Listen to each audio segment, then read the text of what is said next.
everybody. Welcome to Women in Retail Talks, the podcast where C-suite executive women in the retail space share their stories of professional growth, leadership development, personal journeys, and more.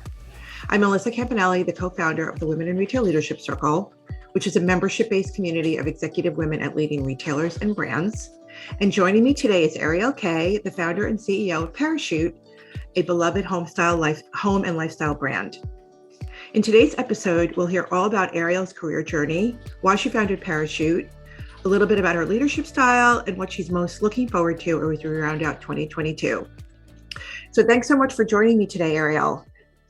My pleasure. I'm a big fan of yours and your company, and I've been looking forward to meeting you. So it's exciting to have you on today. So please I'm going to just jump right into the questions. Our listeners love to learn about retailers' career journey. So why don't we start there? Tell us a little bit about your career journey and what led you to founding Parachute. Sure. So I would say that my career journey is a little bit unconventional. I was living in New York. I went to school at NYU and then got a master's at the New School. And I really was unsure of what I wanted to do. There was a period of time where I thought I wanted to be in music business. I thought I wanted to be a lawyer. I thought I wanted to work in marketing and advertising. I really was kind of all over the place. And part of what that, created was an opportunity for me to try a lot of things. I wanted to see what fit, what felt right. And so I jumped around. I did a lot of career hopping. After college, I worked at a PR agency, and then I went back to grad school, and then I worked in advertising. And I had internships throughout university at a number of different places. But the thing that was always the through line is that I was happiest when I was making a really big impact, when I was able to get my hands dirty, when I was learning, when I was being inspired creatively, but also analytically. And so, after many years of working in advertising, I was on the strategic side of creative. So doing a lot of consumer behavior research and really thinking about customers and how to connect with customers and really encourage them to either shop or just be connected to brands. And I found that to be very inspiring, but I had also developed this real passion for home and design. So in 2006, I had started an interior design blog, and I was helping friends decorate their apartments in New York, getting them featured on design blogs, and really just becoming a super consumer in the space. Really was very just inspired by creating beautiful spaces and learning about design and just, found that to be something that I was good at and that I felt really connected to. So in 2012, I had reached a point in my advertising career where I was feeling a bit unfulfilled, didn't want to continue on that path, and decided that, this would be an amazing time to merge my interests in home and design and also building brands and connecting with people. And at the meantime, in the background of all that, I had a bunch of friends that were joining startups and really early stage companies, and they were just so inspired and so energized by that experience. And I found myself wanting that. And so initially I thought I would join a company, but after realizing that there was a lot to be desired in the home space, I decided, why not give it a shot? And so by the end of 2012, I had come up with this idea of Parachute. In early 2013, I left my job and I went to Europe and I visited a bunch of factories and I started working on a business plan and a pitch deck, and moved back to LA and started building Parachute. That's so interesting. I love so many things about that story. I love how you look at it as a positive, that you had time to kind of explore and look at different things before you made a decision about what you wanted to do, and that you just followed your passion. I mean, that's so exciting. So tell us a little bit about Parachute. How would you describe the company? What did you come up with the name? So the idea, the name was inspired by the movement of fabric when you make your bed. So you move your sheet up and down and it billows like a parachute. And so that's where the name came from. The idea for Parachute from the very beginning was to build a home lifestyle brand. I decided to start super focused in the bedroom because as someone who had spent all this time trying to connect with customers and connect with people and really build relationships, I felt like the bedroom was the most intimate part of the home, and one that if you could really, transform your sleep experience and create a better environment for your bedroom with my products, that I would be able to build loyalty and really see that connection with the customer that would help us as we evolved and grew into other categories and just moved beyond sheets. And so launched in 2014 with a small collection of sheets and duvet covers and pillowcases in 2 different fabrics and 3 colors, and slowly started to evolve. So the first 2 years, we were really focused on just the bedroom, introduced things like pillows and duvet inserts and some quilts and linen as a new fabrication, and then moved into the bath as the next category. And then over really the past 3 years, we've expanded to many other categories throughout the home, but really with that vision, about creating this home lifestyle brand and having it be deeply rooted in comfort and quality. So I felt like there was such an opportunity to create better quality products. A lot of the products that were in market 10 years ago, were covered in synthetic finishes and artificial dyes, and thread count, which is this marketing gimmick, was really what was, guiding people to make purchase decisions. And I just saw an opportunity to do it differently and to really shift just the thinking and shopping behavior around these products. And now we see our customers buying more seasonally. And, we've created this brand that has this unique aesthetic, which is very parachute, and allows you to really build an assortment and mix and match and change things up in your home really accessibly. And it's been really fun. So what do your company has changed and morphed and grown and has seen so much success since you started. What do you contribute the success to? You mentioned earlier something about starting slowly. Is that part of it? Sort of like taking it slowly, or what? Yeah, sure. I think starting slow and really being focused and being really obsessive over the customer experience definitely helps set us up for success. I would say having a really clear point of view has also been very helpful in terms of just building trust and having customers know what we stand for. We've been really consistent there. And, I joke, and it's not even a joke, it's real. If you looked at my initial pitch deck that I created in 2013, it's basically outlining the company we are today. I mean, it's been very, very focused. And, we've been deliberate in how we've grown. I think, to your point about starting slow, I mean, there were so many opportunities early, thinking about should we do wholesale? Should we do this? Should we move into this category? Should we do this collaboration?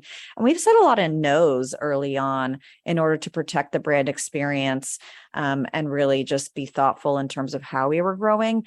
I also was never overcapitalized. So we've raised money from investors, but we've never over raised. In fact, we've been very disciplined in how we've had to grow. And that's also required us to be just really thoughtful in terms of where we put our money and our investment. But yeah, I mean, we've definitely taken a slow and steady, this is a marathon, and wanting to be very controlled over how we build the brand. We don't do any discounting. We haven't done any marketing. We're really just building a brand that we hope is around for many, many years. Yeah, that's great. That's inspiring to be disciplined like that, because I'm sure there's so many things coming at you. Yeah, bright, shiny objects are easy to chase. Right.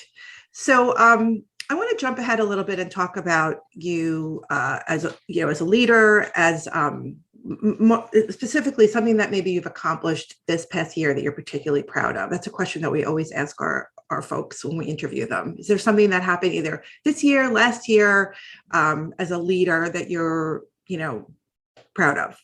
I think one of the things that has allowed us to be very successful is really just being flexible, as a leader, and also just modeling what it looks like to be flexible and nimble and to change and to be okay with change. And has allowed our team to also be very flexible. But the past few years have, been wild, and no one could have guessed that, what the past few years could have looked like. And so we've been very we've had to change strategies quite a few times, and that's not always easy, and adjusting in real time, and all while making big leaps and big growth, and like really trying to invest in growth initiatives, launching new categories, but having to be flexible is something that I'm proud of. I also, as a leader, I lead with a lot of transparency. I think it's really important that your team knows what's going on, and that way we can really solve problems together. And so we are very transparent within our organization, and I think that's been very effective from a morale perspective, and also just from a brand building perspective. It's allowed people to really have a real full understanding of the picture, what we're up against, where we want to improve, where we have opportunity, what are potential risks and challenges that we need to avoid or work around. So I think, those are things that I'm proud of, especially in the context of the wild, wild west. Yeah. Yeah. And I mean, the concept of being transparent came up so much during COVID, and how important it was for leaders to share what they were going through personally, or to share what the business was going through. So I think it's great that is something that you sort of have in your nature, and that you focused on. Another thing that we ask a lot of our podcast guests are team members, how they hire team members, what they look for, what traits and skills. I mean, it's great to be a leader, but it's great to have a great team. So what are some of the things that you look at for that as well? Yeah, sure. So, I mean, I think it's really important to find people that share just the core values of the business. And so, we're looking for people that, are appreciative of a work-life balance, because I find that people that, and obviously that's a phrase that's tossed around, but, it's really important to me to have this brand that's all about sleep and wellness and taking care of yourself and finding comfort. And, it's really important to me that people also know when to turn off. But we're looking for people that are creative and curious, and like to have fun, and are positive, and, have high integrity, and are empathetic, and really just, want to learn and always grow, and are solution oriented when it comes to solving problems, and navigating changes, which, like we mentioned, are frequent right now. But we in the past 2.5 years now, we've moved into a work from anywhere company for most groups in our team, and it's allowed us to expand our talent pool, and find even more candidates that fit particular positions that we're hiring for, and that's been great.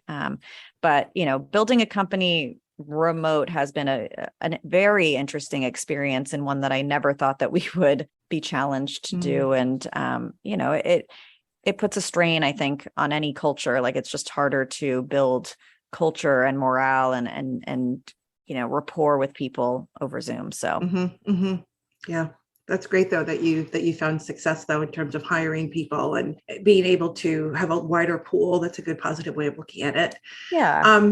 So you mentioned well-being and wellness. This is so important as well to employees today. So what do you do to make sure that your employees feel healthy and safe? And then what do you do personally to stay healthy mentally and physically? I mean, as a leader today, I feel like that's so important. Sure. So any tips around that would be great. Yeah, I mean, so we make sure that everyone sleeps well on sheets, and our team members get bedding and products year round, and so that they're cozy at home. We also, in the context of working from home, we've offered a monthly stipend for team members to help make their space as productive as possible at home. Oh, wow. Which has been positive and well received. We also have a number of of speakers on different topics, whether it's mental health or stress or just there's been a ton of topics, and so we like to bring in experts to help speak to the team. We do guided meditations and yoga classes on Zoom, and so there's a number of things that we've done to try to keep the team connected and also just prioritize taking care of oneself.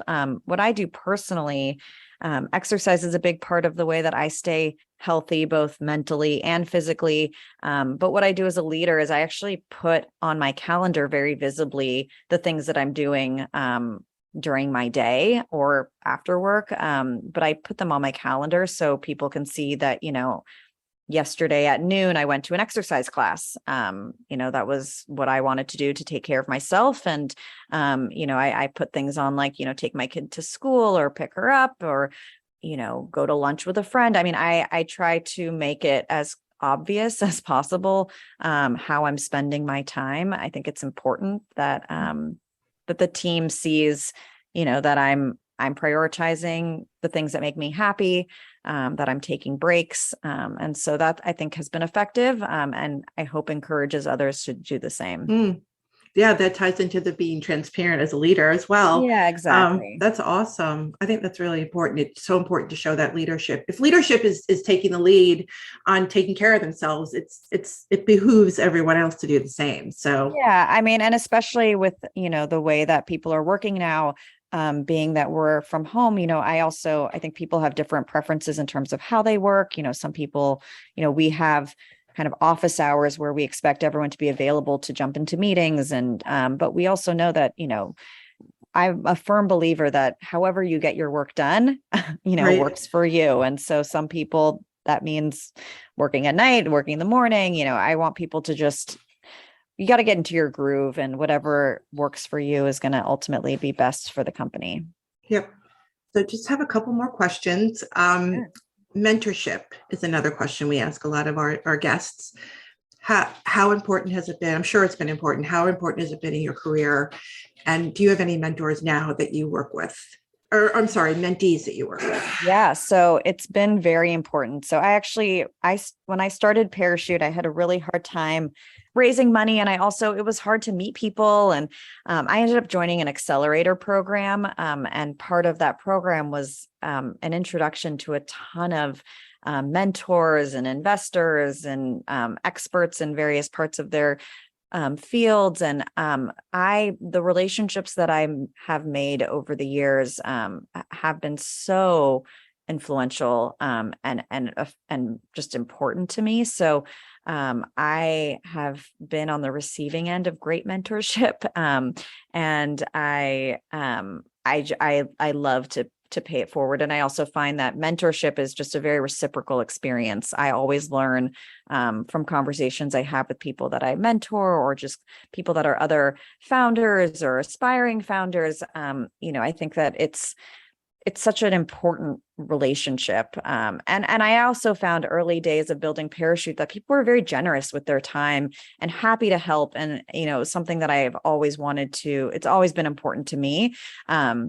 At Parachute, we launched the Homes for Dreams initiative, which is a program that supports Black-owned product-centric businesses with grant money and advisory meetings and brand amplification through our Parachute channels. And then weekly or biweekly mentorship from myself, which has been really, really great. So we've had 2 people go through this program, 2 founders, and it's been so rewarding in all ways. I also spend a good amount of time weekly. I like to set aside time to talk to folks that I am happy to mentor. And I'm also on the board and an advisor for a few different companies, and give my time and energy and brain power to helping those businesses, which has been really fun and just a great way to keep learning myself personally, and also share some of the lessons that I've learned along the way with others. But I think that asking for help, being aware of where you could use support is so important. in the early days and really just throughout your career as a leader. And I'm just so grateful for the relationships that I have, both from a mentor side and a mentee side. Yeah, that's great. Such an important part of leadership, I think, is helping others and, giving back and being thankful for what you received as a leader. Absolutely. So just in closing, this has been so great. What are you most looking forward to? 2022 is, coming to an end. Can you believe it? Is there anything that you're looking forward to personally, professionally? Anything about that you wanted to talk about next steps for the company, or just anything you'd like to share? Yeah, I mean, this has been a really busy year for us. A lot of growth. We've we'll over double our store count this year. So we ended last year with 12 stores and we'll wrap this year with 25. So I'm really excited to just see what having that many stores and new markets does for the business from an omni-channel perspective. And so it's been really fun to be in new markets and to build the team. And so I'm very excited to continue that growth. We've got 18 stores open right now. So we've got 7 more to go this year, which is wild, especially since it does feel like the year is flying by. We also have some really exciting new products that we're launching. At the beginning of October, we're launching a living room furniture collection. A lot of work that has gone into couches and tables and all sorts of exciting things. So really excited to see the response to that. And I can't wait. And personally, just spending more time with family, maybe taking a trip. I've got nothing planned yet. I've been intimidated by the travel. Right now, and having 2 young kids it's tough to take anywhere. But spending time with family and friends, and but a lot of exciting stuff in the back half of the year. The holidays are always a really exciting time for us at Parachute. So Sounds great. Wow, that's exciting. The living room. So is it the first time you're entering that space, the living room space? Or? Yeah, I mean, we've launched rugs and window treatments and items and some, pillows and decor and things that work in the living room. But this is really our real move into that space, which is obviously such an important part of the home and one where we all spend much time. So excited to create products that are both comfortable and high quality, like all of our products, but also ones that, can be featured more prominently within the home. So exciting to see. That's great. Yeah. Well, that's about all we have time for, Ariel. I appreciate you so much taking the time to be on Women in Retail Talks today, and hope to meet you in person one day. Thank you so much. My pleasure. Thanks for listening. For more information on this podcast, please go to womeninretail.com/podcasts for show notes. Women in Retail Talks is available on Apple Podcasts, Google Podcasts, Stitcher, and Spotify. Make sure to subscribe on our podcast channel page as well. If you've enjoyed this episode, please take a few moments to rate and review our show. Lastly, if you're a female retail leader interested in joining our community at Women in Retail Leadership Circle, visit womeninretail.com/apply. Thanks, and until next time, this has been Women in Retail Talks.